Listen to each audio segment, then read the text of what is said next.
Good morning all. आवाज येतोय का माझा? Yes ma'am. ओके. तुमचं STA चं लेक्चर कॅन्सल झालंय का? हो. ओके, ठीक आहे. तर बघा, कालच्या लेक्चर मध्ये आपण मिनरल रिसोर्स पर्यंत बघितलं होतं. तर नेक्स्ट पार्ट आपला कोणता आहे किंवा नेक्स्ट रिसोर्स कोणता आहे, तर food resource. Okay. In that food resource there are many types of foods like as wheat असेल, rice, maize, potato, barley वगैरे, pulse असेल, vegetables असतील, fruits असतील. ओके, ठीक आहे. these are all types of food resource. बघा, food resource मध्ये काय काय दिलंय. Today our food comes almost entirely from agriculture. आपल्याला फूड कुठून मिळत असतं, तर जास्त करून आपल्याला ऍग्रिकल्चर मधून फूड्स जे आहेत ते आपल्याला मिळत असतात किंवा ऍग्रिकल्चर मध्येच त्याचा ग्रोथ होत असतो. देन बघा, animal husbandry and fishing. Then आपल्याला जे मीट वगैरे म्हणजे चिकन वगैरे मिळतं ते बर्ड्स असतील म्हणजे जे देन फिशिंग असेल तर ते फिशिंग पण आपल्याला मासे वगैरे म्हणजे आपण काय चिकन, मटन किंवा आपल्या ऍग्रिकल्चर मधून ज्या भाज्या मिळणाऱ्या असतात तर ते आपण ऍज अ फूड म्हणून यूज करत असतो किंवा आपण ते खात असतो. ओके, म्हणजे आताच्या सध्याच्या काळामध्ये आपण आपल्या जी खाण्याचं किंवा आपल्याला जे अन्न पदार्थ लागतात ते आपल्याला ह्याच्या थ्रू आपल्याला मिळत असतात. आता ॲनिमल हजबंडरी म्हणजे काय किंवा त्याच्या थ्रू आपण बघा, मीट असेल तर आपल्याला त्या अॅनिमल पासूनच मिळत असतं.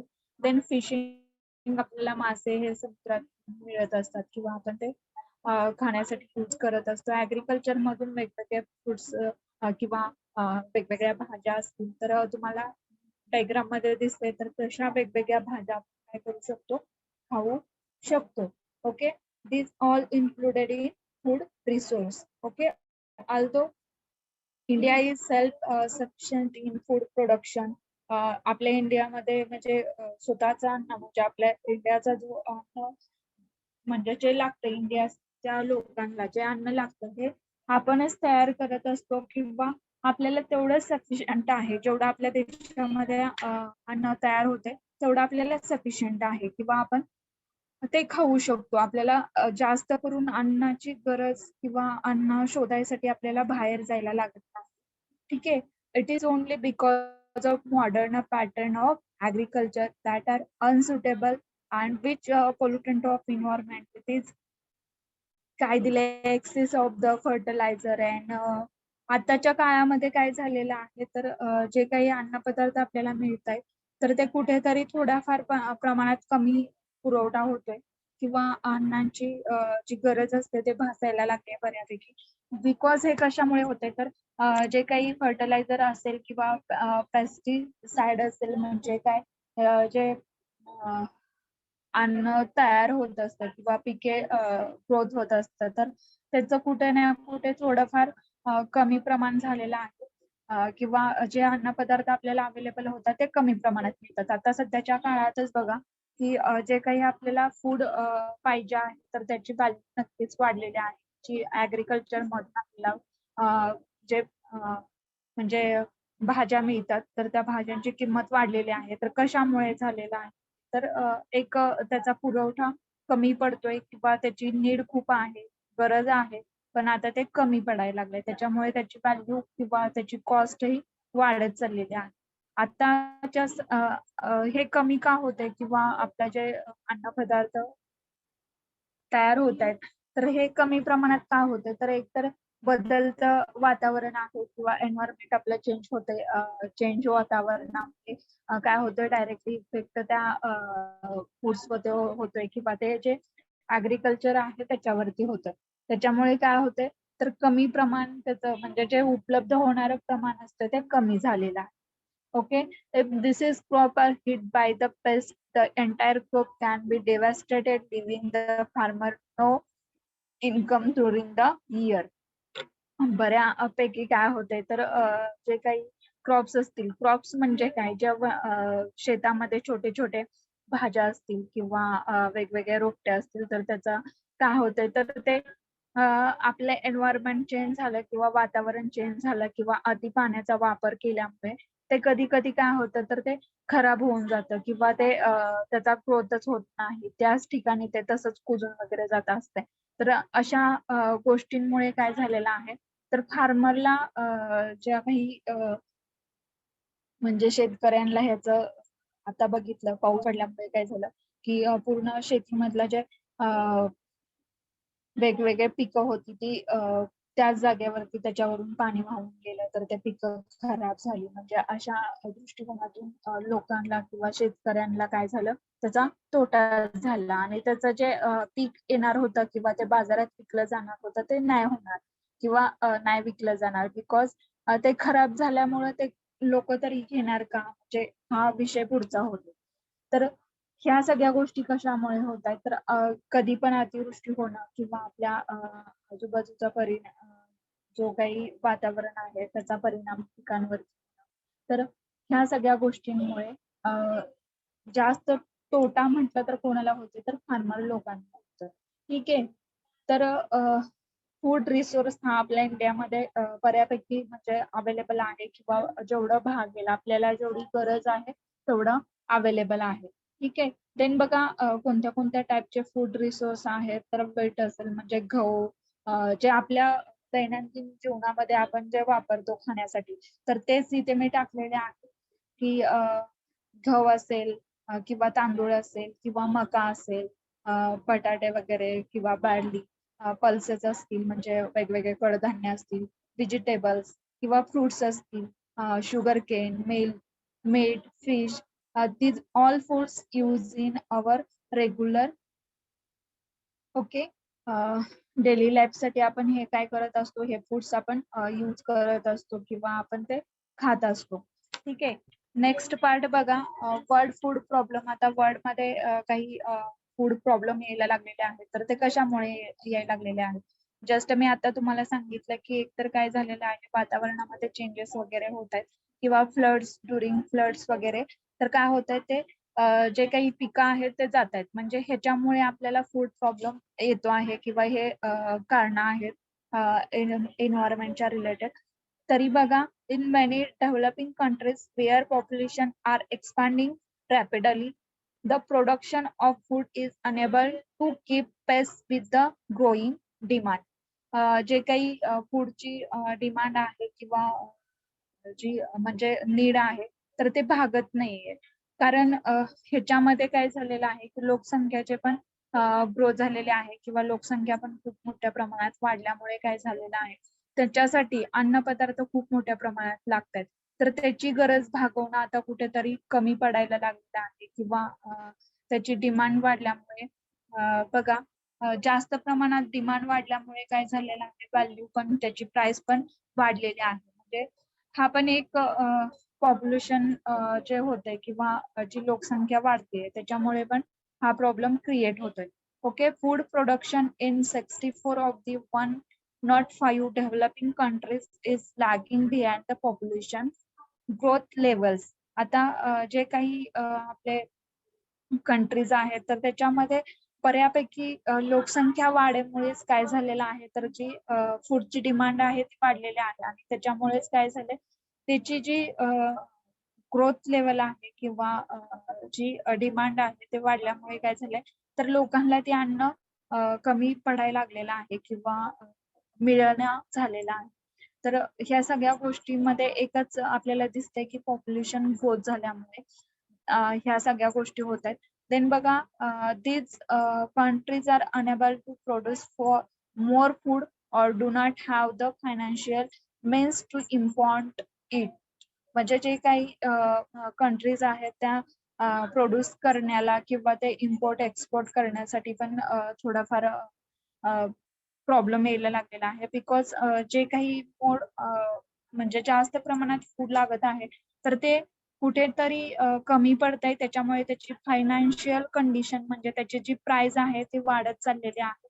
त्याच्यामुळे जे काही इम्पोर्ट एक्सपोर्ट करताना पण काय होतं त्याची प्राइस खूपच लागते आहे किंवा तिथे पण प्रॉब्लेम येत आहे. म्हणजे ज्यावेळेस आपण भाजीपाला बघा काही कंट्रीजमध्ये भाजीपाला आपल्या इथून पाठवला जातो किंवा आपल्या इथून जात असतो. कारण तिथे आपल्या इथल्यासारखे अन्नपदार्थ अवेलेबल नसतात. म्हणजे त्यांच्या तिकडूनचं जे जीवनशैली आहे ते आपल्यापेक्षा पूर्ण वेगळी असते. आपल्या इकडची जीवनशैली त्यांच्यापेक्षा वेगळी असते. तर काही वेळेस बघा, की आपण फास्ट फूड इकडे घेत असतो किंवा म्हणजे तुम्हाला फॉर एक्झाम्पल देते, फास्ट फूड जास्त करून आपल्या इथे नव्हते. तर आता ते फास्ट फूड आलेले आहे आणि त्याचा रिअल इफेक्ट होतो आहे, पण आपल्याला तेच आवडतात. तर ह्या गोष्टी का होतायत? म्हणजे ही जी कल्चरॅलिटी आहे ते काय आहे? चेंज आहे. म्हणजे आपल्या इकडूनच पूर्ण जीवनशैली वेगळी आहे आणि तिकडूनची वेगळी आहे. तिकडूनचे जे लोकं अन्नपदार्थ खातात ते आपल्याला म्हणजे ॲज अ फास्ट फूड म्हणून इथे आलेले आहेत आणि आपण ते खात असतो. म्हणजे इनडायरेक्टली हे सांगायचंय की मला, की प्रत्येक कंट्रीमध्ये वेगवेगळे फूड खाल्ले जातात. आज जसं आपल्या फक्त महाराष्ट्राचा विचार करा, की महाराष्ट्रामध्ये आपले जे अन्नपदार्थ आपण रेग्युलर खात असतो, तर तेच जास्त करून आपल्याला कुठे पण महाराष्ट्राच्या तालुक्यामध्ये जावा किंवा जिल्ह्यामध्ये जावा, आपल्याला तेच बघायला मिळतात. तसं आपण आउट ऑफ कंट्री गेलो तर आपल्याला ते बघायला मिळेल का? इव्हन महाराष्ट्र सोडला आणि गुजरातमध्ये गेलो तर आपल्यासारखे तिथे पदार्थ मिळत नाहीयेत. ठीक आहे. म्हणजे तिथं जास्त राईस रिलेटेड पदार्थ जे असतात ते मिळत असतात. म्हणजे प्रत्येक भागामध्ये त्या भागासारखे पदार्थ आपल्याला खायला मिळत असतात. तर हे असं झालेलं आहे, की जे काही लोकं आहेत त्यांच्या गरजा वाढलेल्या आहेत आणि त्या गरजा वाढल्यामुळे काय तर जी काही कॉस्ट असेल आपल्या अन्नपदार्थाची किंवा जे व्हेजिटेबल्स आहेत किंवा फ्रुट्स आहेत त्याची कॉस्ट वाढत चाललेली आहे. त्याचा डायरेक्टली परिणाम कुठे होतोय तर फायनान्शियल वरती होतो. आता ही कॉस्ट कशामुळे वाढते? एकतर त्याचा साठा जो आहे तो कमी झालेला आहे. इव्हन त्याचा इम्पोर्ट एक्सपोर्ट खर्च पण वाढलेला आहे. बिकॉज ऑफ जे फॉसिल फ्यू आपले जे आहेत इंधने तर त्याचा पण रेट वाढल्यामुळे इम्पोर्ट एक्सपोर्टचा पण रेट वाढलेला आहे. म्हणजे ह्या सगळ्यांचा त्याच्यात इन्क्लूड होऊन जी प्राइस केली जाते ती नेहमीच हाय आहे. की आताच्या सध्याच्या सिच्युएशनमध्ये आपण बघतो आहे की त्याची प्राइस खूप वाढत चाललेली आहे. त्याच्यामुळे ते आपल्याला खरेदी करणं किंवा सर्वसामान्य लोकांना ते घेणं, त्या वस्तू खरेदी करणं ईझी किंवा म्हणजे पॉसिबल नाहीये. ठीक आहे. देन बघा India is the one of the country that have been able to produce enough food. आपल्या इंडियामध्ये मगाच्यापासून ते सांगते की इंडियामध्ये फूड आहे. म्हणजे जेवढं आपलं इंडियाची लोकसंख्या आहे त्याला पुरेल एवढा फूड आपल्या इंडियामध्ये होतंय. पण तरी पण आता पॉप्युलेशन वाढल्यामुळे काय झालंय तर त्याचं जे थोडंफार अन्नपदार्थ पुरवण्याचं जे म्हणजे आपल्याला जे ऍग्रीकल्चर मधून अन्नपदार्थ मिळतात ते काय झालेलं आहे कमी झालेलं आहे. त्यामुळे जेवढी नीड आहे तेवढे ते भागत नाहीये आत्ताच्या काळामध्ये. पण तरी पण आपल्याला जेवढी म्हणजे थोडेफार असं नाही की आपल्या देशामध्ये बरेच लोक उपाशी राहतात विना म्हणजे अन्न नाही या कारणामुळे. तर असं अजून झालेली नाहीये. ही सिच्युएशन अजून आपल्या इंडियामध्ये आलेली नाहीये. ठीक आहे. देन बघा नेक्स्ट पार्ट आहे problem of food security. Food सिक्युरिटीचे प्रॉब्लेम म्हणजे काय? तर जे काही आपल्याला अन्नपदार्थ मिळत आहे किंवा जे फूड आपल्याला मिळत आहे तर त्याला सिक्युरिटी प्रोव्हाइड करतोय किंवा जे काही प्रॉब्लेम्स आहेत म्हणजे ते फूड तयार करत असताना कोणते प्रॉब्लेम येतात किंवा ते फूड जे तयार होते ते कमी प्रमाणात का तयार होते तर त्याचे वेगवेगळे कारणे मी इथं टाकलेले आहेत. क्लायमेट चेंज असेल किंवा लो प्रोडक्टिव्हिटी असेल, rising population, same thing demand for water, ecological degradation, increase cost of cultivation. जसं मी आता सांगितलं की हवामान बदल होते किंवा जी प्रोडक्टची क्वालिटी आहे आणि त्याच्या थ्रू जे आपल्याला प्रोडक्ट अवेलेबल म्हणजे ज्या पदार्थ अवेलेबल होत आहेत तर ते त्याची कुठे ना कुठे प्रोडक्टिव्हिटी ही कमी झालेली आहे. रायझिंग पॉप्युलेशन जे लोकसंख्या वाढलेली आहे त्याच्यामुळे अन्नपदार्थाची गरज भासायला लागलेली आहे. देन बघा डिमांड फॉर वॉटरची पण गरज भासते. आता त्याला मेन कारण हेच आहे की पॉप्युलेशन रायझिंग होते. देन जे काही आपले फॉरेस्ट रिसोर्स आहेत ते कमी झाल्यामुळे पण काय झालंय वॉटर जे आपल्याला रेन मिळत असते किंवा रेन थ्रू जे वॉटर मिळत असते ते कमी प्रमाण झालेलं आहे. म्हणजे हे ऑल जे रिसोर्स आहेत ते डिपेंड आहेत प्रत्येक रिसोर्स वरती. त्याच्यानंतर इकॉलॉजिकल डिग्रेडेशन जे आपली इकॉलॉजिकल आहे त्याच्यामध्ये काय झालेलं आहे तर ऱ्हास होतोय, त्या इकॉलॉजीचा ऱ्हास होतोय किंवा त्याच्यामध्ये काहीतरी परिणाम होत आहेत.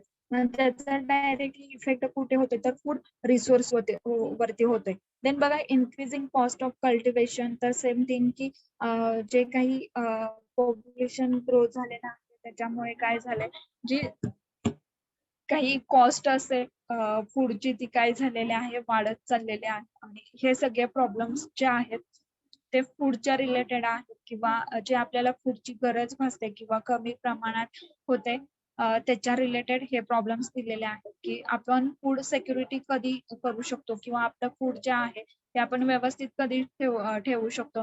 जर हे ऑल प्रॉब्लेम्स ज्यावेळेस समजेल किंवा त्याचं प्रमाण कमी होईल त्यावेळेस आपलं फूड जे आहे जेवढ्यांची गरज आहे तेवढ्यांना ते मिळेल किंवा इनफ असेल प्रत्येक लोकांना तेवढं त्याच्या गरजेपुरतं अन्न मिळून जाईल. तर हे वेगवेगळे प्रॉब्लेम्स आहेत फूड सिक्युरिटीच्या रिलेटेडचे.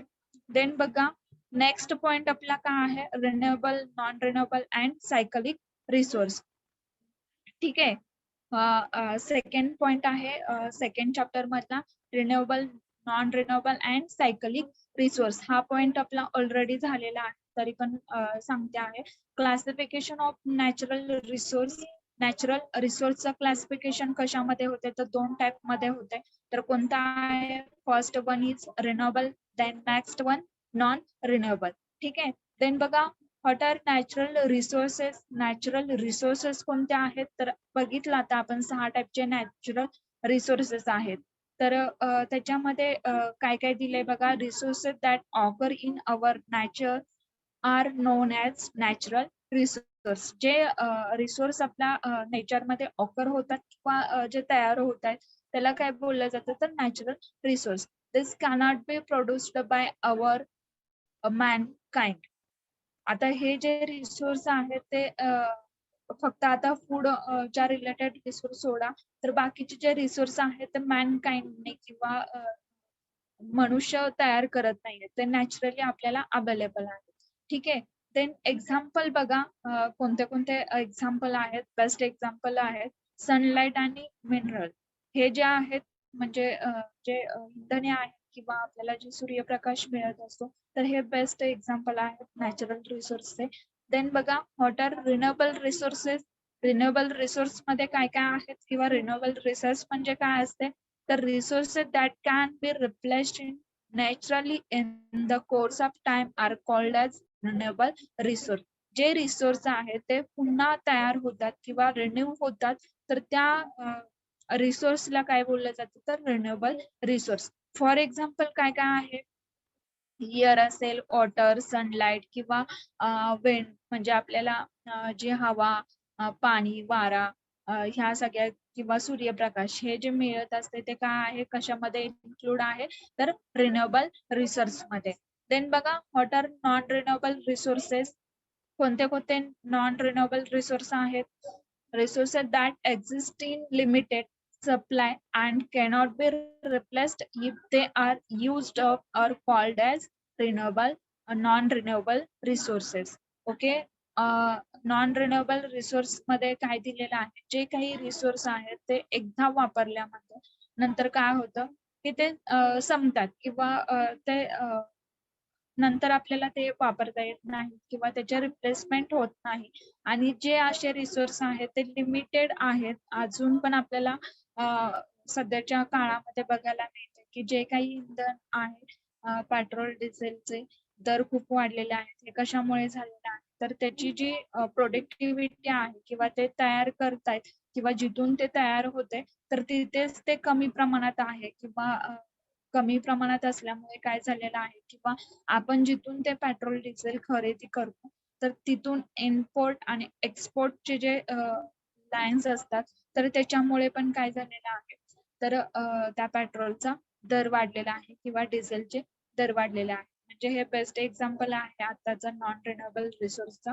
देन बघा एक्झाम्पल कोणते कोणते आहेत, तो ऑइल असेल, नॅचरल गॅस, ऑइल किंवा न्यूक्लिअर फ्युल्स. म्हणजे जे काही आपले इंधने असतील किंवा नॅचरल गॅसेस असतील किंवा ऑइल असेल किंवा न्यूक्लिअर फ्युल्स असतील, तर अशा प्रकारे आपल्याला नॉन रिन्युएबल रिसोर्स बघायला मिळतात. जेणेकरून नॉन रिन्युएबल मध्ये काय होतंय, जर एकदा ते वापरले आपण तर ते नंतर आपल्याला रिप्लेस होत नाहीये किंवा आपण ते वापरू शकत नाहीये. तर अशाला काय बोललं जातं, नॉन रिन्युएबल रिसोर्सेस. ठीक आहे. नेक्स्ट पार्ट बघा, रिन्युएबल रिसोर्स मध्ये वेगवेगळ्या कन्वर्ट केलेल्या आहेत रिन्युएबल रिसोर्स. काय काय दिले बघा, सोलार एनर्जी आहे. देन सोलार एनर्जी मध्ये काय काय असते, आपण जे सोलार एनर्जीचे जे पॅनल मिळतात त्याच्या थ्रू आपण काय करू शकतो किंवा त्याचा यूज करून आपण म्हणजे कुठे कुठे यूज करू शकतो. ओके. तर बेसिकली आपण सोलार एनर्जीचा आपण लाईट तयार करतोय सोलार एनर्जी. आणि अजून एक आहे की आपण पाणी गरम करण्यासाठी पण ही एनर्जी वापरत असतो. तर बऱ्यापैकी सोलार एनर्जी थ्रू ह्या पॅनल थ्रू आपण लाइटिंग तयार करू.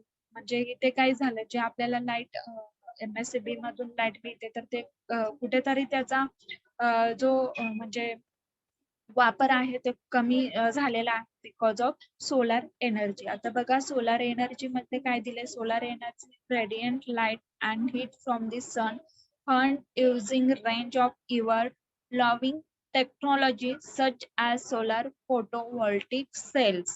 जे काही हे पॅनल्स बघायला मिळतात त्याच्यात ते सनलाईटचे जे म्हणजे सूर्यप्रकाश आहे ते ऑब्झर्व करून आपण ते काय करू शकतो, लाईट वगैरे तयार करू शकतो. इवन आपण पाणी गरम करण्यासाठीही वापरू शकतो. Then sun is a powerful source of energy that provide the earth with much energy. आपल्याला जे सूर्यप्रकाश मिळत असतो तो खूप मोठ्या प्रमाणात मिळत असतो, तर त्याचा आपण असा वापर केला तर काय होईल, नक्कीच आपल्याला कुठेतरी म्हणजे जे आपल्याला लाईट MSCB लाईट प्रोव्हाइड केली जाते तर त्याचा वापर कमी होईल. जास्त करून आपण सोलार आता फ्री मध्ये आपल्याला अवेलेबल आहे. असं आहे का की आपल्याला सूर्यप्रकाश मिळवण्यासाठी पैसे मोजायला लागतात, असं कधी झालंय का आतापर्यंत? तर नाही, आपल्याला सूर्यप्रकाश हा फ्रीली अवेलेबल आहे आणि त्याचा आपण अशा प्रकारे यूज करू शकतो.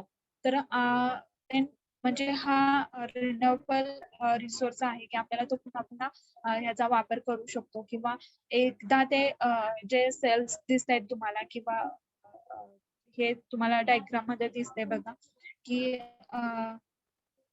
जे सोलार एनर्जीचे जे पॅनल लावलेले आहेत तर त्याच्या थ्रू काय करू शकतो आपण, हीट तयार करू शकतो. किंवा त्याच्यानी काय होते, तर बेसिकली याच्यामध्ये आपण लाईट तयार करू शकतो याचा यूज करून.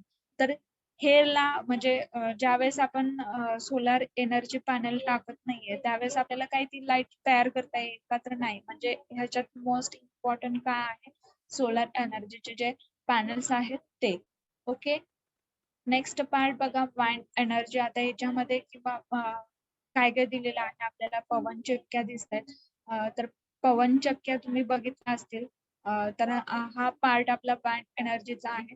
The electrical energy that is obtain from hardening the wind with windmills or wind turbine time is called as wind energy. आता इथे पण सेम थिंग्स आहे की पवन चक्क्या आहेत त्याचा जो यूज होतो तो कशासाठी होतो, तर इलेक्ट्रिकल एनर्जी तयार करण्यासाठी होतो.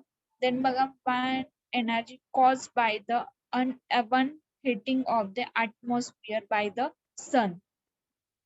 काय करताय, caused uneven heating of the atmosphere. जे काही आपलं हिटिंग आहे atmosphere मधलं तेच काचप करून irregularity of the earth surface and rotation of the earth. आता पवन चक्क्या ज्या तुम्हाला दिसतात ते कुठे अर्थवरती बेसिकली लावलेलं असतात, म्हणजे आपल्या अशा भागावर जिथे टेकड्या वगैरे आहेत आणि तिथे लावलेलं जातं. आणि ते जे पवन चक्क्या फिरत असतात ते वाऱ्या थ्रू फिरत असतात as well as ते जे सूर्यप्रकाश आहे ते पण कॅचअप करत असतात आपल्या ऍटमॉस्फिअर मधलं. देन बघा wind turbines convert to the kinetic energy in the wind into mechanical power. आता त्याच्या पॉवर नुसार ती एनर्जी कन्वर्ट करत असतं किंवा तयार करत असतं जी आपल्याला त्याचे हे बघा त्याचे पान म्हटलं तरी चालेल की हे आपला जसं फॅन असतो तसेच सेम टाईप मध्ये तुम्ही बघितलेलं असेल तर त्याच्या थ्रू काय होतं एनर्जी तयार होत असते किंवा कन्वर्ट केली जाते. देन बघा large wind form consist of 100 of individual wind turbines which are connected to the electric power transmission network. ठीक आहे. हे जे टर्बाइन आहेत त्याच्या थ्रू इलेक्ट्रिकल पॉवर तयार करतात. देन नेक्स्ट पार्ट काय आहे हायड्रो पॉवर. आता हायड्रो पॉवर मध्ये काय येऊ शकतं तर वेगवेगळे डॅम्स असतील किंवा धरणे असतील तर त्याच्यावरती जे असे वॉटर फॉलोइंग होतं तिथून काय केलं जातं तर टर्बाटाईन बसवलं जातं आणि त्याच्या थ्रू ही काय केलं जातं तर इलेक्ट्रिसिटी तयार केली जाते. ठीक आहे. आता बऱ्याच ठिकाणी आपण म्हणजे पुण्याला वगैरे जाताना वीर धरण आहे तर त्या ठिकाणी तुम्ही बघितलं असेल की असं जे एनर्जी म्हणजे इलेक्ट्रिसिटी तयार करतात पाण्याच्या त्या ह्याच्यामुळे जे पाणी धावत असतं त्याच्यामुळे ती काय होत असतं तर जे काही तिथे टर्बाटाईन बसवलेले असतात ते फिरत असतात खूप फास्ट आणि त्याच्यातून काय केलं जातं ते लाईट तयार केली जाते. म्हणजे असे वेगवेगळ्या डॅम वरती किंवा वेगवेगळ्या ठिकाणी असे पाण्याच्या ठिकाणी असे टर्बाटाईन आपल्याला बघायला मिळत असतात. तर हे झालं हायड्रो पॉवरच्या रिलेटेड. काय करते बघा hydro power is the energy derived from the following water or running water. जे पाणी वाहत असतं किंवा ते स्पीड जे असतं पाण्याचं त्या स्पीडमुळे काय होतं जे टर्बाटाईन टाकलेले आहेत ते काय करत असतात खूप फास्ट फिरत असतात आणि त्याच्यामुळे काय होतं एनर्जी आपण तयार करू शकतो. आता तिथे पण वेगवेगळे पॅनल्स असतील पण आपल्याला एवढं डीप मध्ये नाही दिले. ओके. जे इलेक्ट्रिकल वगैरे त्या लोकांना ह्या गोष्टी जास्त माहित असतील. फक्त आपल्याला हायड्रो पॉवर थ्रू कसं एनर्जी तयार केली जाते ते दिले इथे. Okay. Following water is channel through the water turbines. जे काही वॉटर पुढे जात असतं किंवा रनिंग होत असतं तर त्यातला टर्बाईन तिथे बसवलेले असतात. तिथे बघा तुम्हाला इथे दिसतंय. इथे काय केलेलं आहे ते वॉटर फॉलोइंग होते किंवा रनिंग होते तिथे टर्बाईन बसलेले आहेत आणि त्याच्यामधूनच ते वॉटर पुढे जात आहे. ठीक आहे. असे डॅम वरती लावलेले असतात.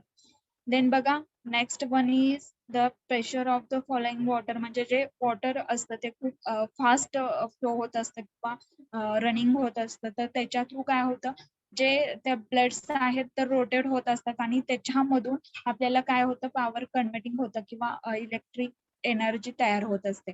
देन बघा but hydro electric power doesn't necessary required a large dam. आता जे आपण हायड्रो पॉवर एनर्जी तयार करतोय त्याच्यासाठी हे गरजेचं नाही की तो लार्ज किंवा मोठा डॅम असला पाहिजे. तर छोट्या ह्याच्यावरती प्लांट असेल तर त्याच्यावरती सुद्धा आपण काय करू शकतो जस्ट ते टर्बाईन बसवून आपण इलेक्ट्रिसिटी किंवा इलेक्ट्रिकल जनरेट करू शकतो. ठीक आहे.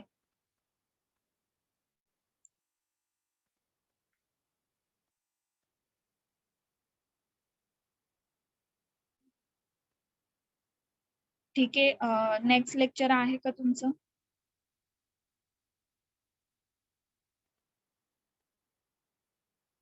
नेक्स्ट लेक्चर कोण घेणार आहे का?